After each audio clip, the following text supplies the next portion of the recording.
시청자 여러분 안녕하십니까? 4월 23일 화요일 KNN 뉴스아이 시작합니다. 필리핀에서 구한 마약을 여성용품 속에 숨겨 국내로 유통한 일당이 경찰에 붙잡혔습니다. 이들은 인적이 드문 산이나 아파트 화단에 마약을 숨기는 등의 방법으로 전국에 마약을 유통했습니다. 하영광 기자의 보도입니다. 화장실 안에 한 남성이 바지 안에서 무언가를 꺼내려 안간힘을 씁니다. 바지 속에서 나온 건 바로 여성용품입니다.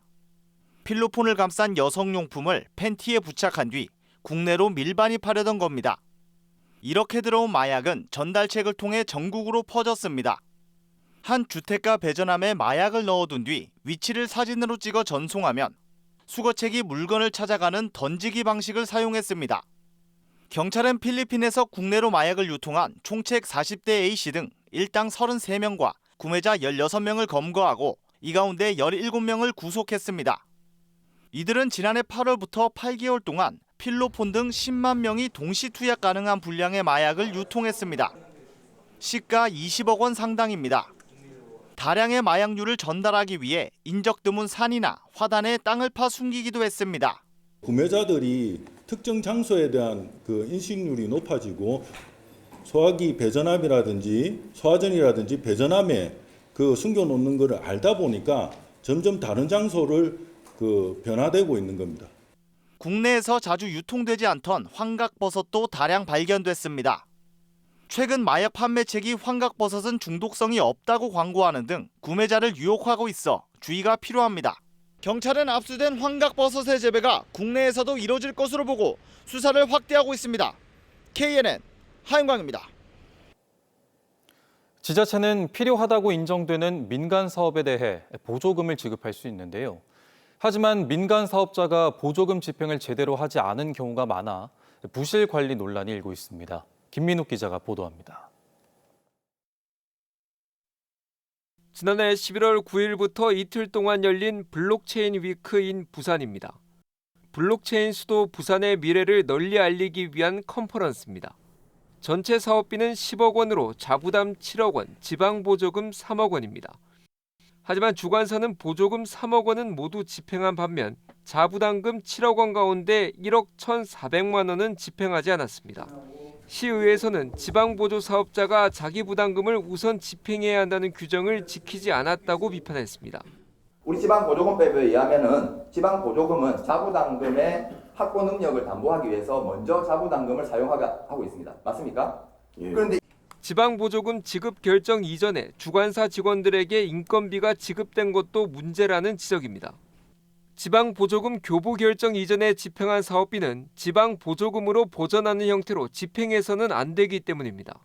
어떻게 10월 19일 날 보조금이 결정되고 집행이 됐는데 9월 달 인건비가 나갈 수 있는지에 대한 부분도 심각한 보조금법 위반에 해당된다고 보여집니다. 사실상 써서는 안 되는데 돈을 썼다가 들통난 셈입니다. 특정 연사에게 5천만 원이 넘는 항공비와 강연비가 지급된 것도 지나치다는 지적입니다. 지역 블록체인 생태계 조성을 위한 프로그램도 당초 계획보다 축소됐습니다. 전체 사업비 10억 원의 30%가 넘는 3억 3천만 원을 지역은행이 광고 협찬을 한 것을 두고도 시군고 선정 등을 앞두고 시 눈치를 본 것 아니냐는 뒷말이 나오고 있습니다. 부산시는 지방보조금 관리감독의 미흡한 점을 인정하고 사과했습니다. 보조금 관련된 부분이 관리 감독이 잘 못한 점에 대해서 전체 의원님들한테 사과 말씀드립니다. 부산시가 관련법 위반 여부에 대해 검토에 들어간 가운데 부산시의회는 지방보조금 사업 216건 전반을 들여다볼 계획입니다. KNN 김민욱입니다. 지역 백화점과 대형마트의 폐점이 줄을 잇고 있습니다. 경남 창원 마산 지역의 대표 백화점인 롯데백화점 마산점도 올 상반기를 끝으로 문을 닫습니다. 김건영 기자의 보도입니다. 지난 2015년 롯데가 기존 대우백화점을 인수해 문을 연 롯데백화점 마산점. 인수 당시 부동산을 KB자산운용에 매각한 뒤 20년 장기 임차 방식으로 운영해왔습니다. 그런데 최근 양측이 임대차 계약 해지에 합의하면서 마산점은 오는 6월 말까지만 영업합니다. 표면상 이유는 KB자산운용의 부동산 개발 계획입니다. 자산 가치 극대화를 위해서 해당 부동산의 매각이나 개발 전략을 추진하고 있습니다. 롯데백화점도 그런 부분에 있어서 동의를 하고 충분히 협의 끝에 계약을 해지하기로 했습니다.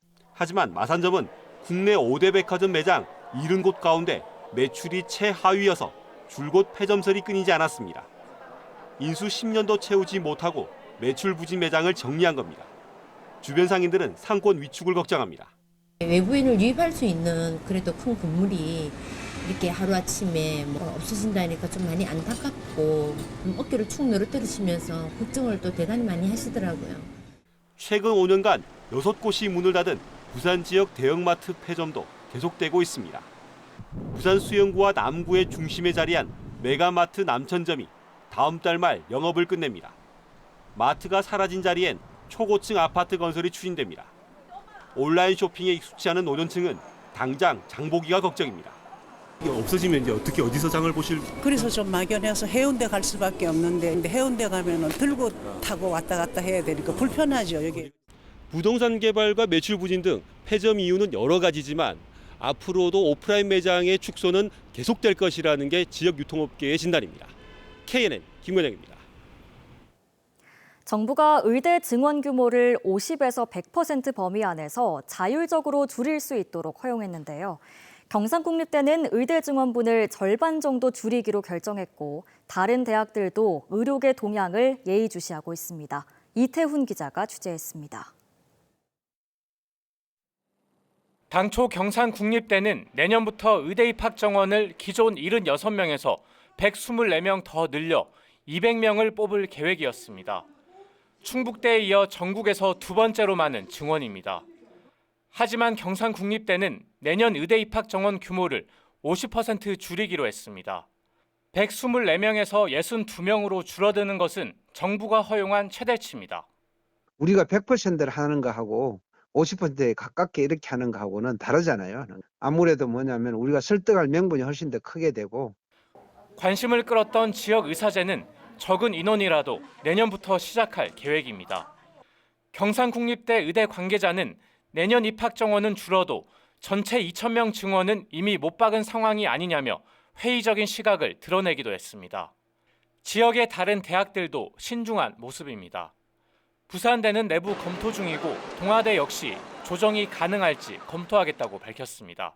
허용된 범위 내에서 자율적으로 모집 인원을 4월 말까지 결정할 것입니다. 한편 의대 입학 정원 확정을 앞두고 전국 주요 병원 교수들이 일주일에 한 번 외래 진료와 수술을 중단하는 방안을 논의하면서 환자들의 불만과 불안감은 계속 커지고 있습니다. KNN 이태훈입니다. 다음 달 2기 출범을 앞둔 부산자치경찰위원회의 인선을 놓고 우려가 커지고 있습니다. 유력하게 검토되고 있는 위원장 후보가 또다시 경찰 출신의 시장 선거 캠프 인물인데다 과거 행적도 논란입니다. 이 소식은 황보람 기자가 보도합니다. 부산자치경찰위원회 2기가 다음 달 초 출범합니다. 위원회 7명 인선도 마무리 단계인데 부산시장이 임명하는 위원장은 지난 2021년 시장 보궐선거 당시 박형준 시장 캠프에서 활동한 것으로 알려진 경무관 출신의 A씨가 유력 검토되고 있습니다. 1기에 이어 또다시 경찰 출신이자 캠프 인물이 거론되면서 경찰 권력 견제와 정치적 중립성이라는 자치경찰의 취지를 벗어난다는 비판이 나옵니다. 여기다 A씨는 이명박 정부 시절 한진중공업 희망버스 사태와 관련해 댓글로 여론조작을 한 혐의로 재판에 넘겨지는 등 과거 행적도 논란입니다. 위원 구성도 문제입니다. 7명 가운데 4명이 변호사입니다. 주민들의 다양한 목소리를 반영해 치안 서비스를 제공하는 역할을 하기에는 지나치게 특정 직업군에 쏠려 있다는 지적입니다. 또 내정된 위원 1명이 추천 초래를 요청해 1명이 부족한 상태로 2기가 출범할 상황입니다. 이렇게 되면 실무를 이끄는 사무국장 선출도 불가능해져 업무 공백이 불가피합니다. 잘못된 지점을 충분히 극복하면서 2기를 출범시킬 수 있는 충분한 시기와 여유가 있었지 않습니까? 또다시 법조인과 경찰 중심으로 된다는 건 원래 그 설립 취지, 출범 취지를 두 번째로 다시 재차 훼손하는 상황이 되는 거고요. 현재 공모가 진행되고 있는 경남자치경찰위원회 위원장에는 6명이 지원했는데 민간 출신이 검토되고 있습니다. 하지만 나머지 내정된 위원 절반이 경찰 출신이라 경남 역시 직업군 편중이 심각합니다. 또다시 불거진 인선 논란 속 최종 임명 결과에 관심이 모아지고 있는 가운데 자치경찰의 취지를 살리지 못했다는 비판은 피하기 어려워 보입니다. KNN 황보람입니다. 올해 지정 50주년을 맞은 창원 국가산단은 새로운 50년을 위해 첨단 디지털화가 시급합니다.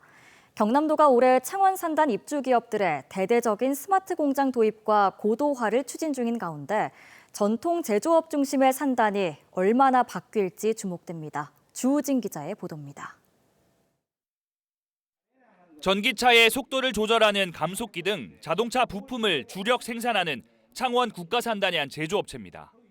지난 2022년 본격 구축한 스마트 공장에서 자체 개발한 전기차 구동 모터 생산이 한창입니다. 모터의 미세한 부품 조립부터 실시간 품질 검사까지 모든 공정이 자동화된 기계 생산 라인에서 이루어집니다. 10년 넘게 매출의 10% 이상을 연구 개발에 투자하며 얻은 신기술은 스마트 공장 구축으로 결실을 맺었습니다. 생산성이 늘고 불량률을 절반 이상 낮추면서 원가 경쟁력을 높였습니다. 지난해에는 처음으로 매출 1,000억 원을 돌파했습니다.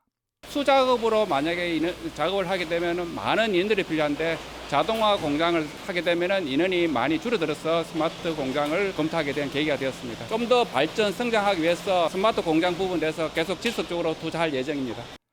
스마트 공장이 기업의 성장을 분명 견인하지만 창원 산단 기업들의 스마트 공장 도입률은 17%에 그치고 있습니다. 과감한 설비 투자에 나설 엄두를 못 내는 겁니다. 경남도는 이러한 기업들과 창원 산단 혁신을 위해 대대적인 스마트 공장 확산과 고도화를 지원할 계획입니다. 기계 방산 특화 디지털 전환 지원센터 구축과 초거대 제조 AI 서비스 실증 사업 등을 중점 추진합니다. 디지털 전환에 가는 과정에 있어서 중소기업 같은 경우는 거기에 대해서 컨설팅 이렇게 해라 컨설팅도 해주고 체계기업하고 협력사하고 둘이가 조인해가지고 맞는 시스템을 만들어야 되거든요. 솔루션도 그렇고 그런 걸 지원해주는 게 해법지원센터 역할이라고 보시면 될 것 같습니다. 국가산단 지정 50주년을 맞은 창원 산단이 다가올 50년을 위한 디지털 변환을 시작합니다. KNN 주우진입니다. 오늘 낮 12시 반쯤 부산 대저동의 한 공장에서 불이 나 60대 여성 등 작업자 2명이 다치고 소방서 추산 3천만 원의 재산 피해가 났습니다. 경찰과 소방은 공장 건물 밖 팔레트에서 불이 난 걸로 보고 정확한 화재 원인을 조사하고 있습니다. 지난 22대 총선을 앞두고 부산과 양산 등 전국 10개 도시 사전투표소 등에 카메라를 불법 설치한 40대 유튜버 A씨가 건조물 침입과 통신비밀보호법 위반 등의 혐의로 구속 기소됐습니다. 인천지검 형사 6부는 A씨가 지난해 10월 열린 보궐선거 당시에도 불법으로 영상을 촬영해 공개했으며 공무원 등의 대화도 5차례에 걸쳐 몰래 녹음했다고 밝혔습니다. 부산대와 부산교육대학교가 오는 2027년 3월 통합부산대학교로 출범합니다. 두 대학은 오늘 통합에 대한 최종 합의서에 서명하고 이번 주 안에 교육부에 통합 신청서를 제출합니다. 연재 캠퍼스로 불리게 되는 현 부산교대는 교원 양성 기능이 집적되는 통합부산대의 단과대학으로 재편되는 동시에 지역사회와 함께하는 개방형 캠퍼스로 탈바꿈합니다. 김해 단감 농가에서 올해 처음으로 탄저병이 확인됐습니다. 올해 탄저병 발생은 예년에 비해 한 달 정도 빠르게 나타났습니다. 경남농업기술원은 탄저병 발생이 빨라 예방 방제 작업도 예년보다 앞당겨 실시할 것을 강조했습니다.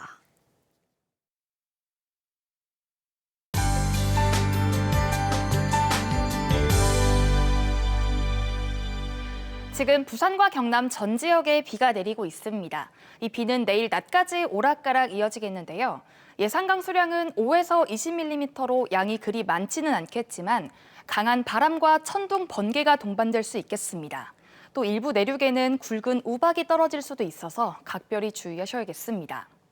내일 오후까지 제주도를 제외한 전국에 가끔 비가 오겠습니다. 내일 아침 기온은 12도선 안팎으로 오늘과 비슷하게 출발하겠고요. 한낮 기온도 오늘과 비슷하겠습니다. 경남 중부 지역의 낮 기온은 창원과 거제가 21도, 밀양과 창녕은 22도선까지 오르겠습니다. 부산권 한낮 기온은 부산과 김해가 21도, 양산은 22도가 예상됩니다. 내일까지 해상에는 풍랑주의보가 이어지겠고 해안으로는 강한 너울도 밀려들겠습니다. 불필요한 해안가 접근은 자제해 주시는 게 좋겠습니다. 이번 비가 그친 뒤로 뚜렷한 비 소식은 없겠고요. 일요일에는 부산의 낮 기온이 23도까지 오르면서 무척 포근하겠습니다. 날씨였습니다.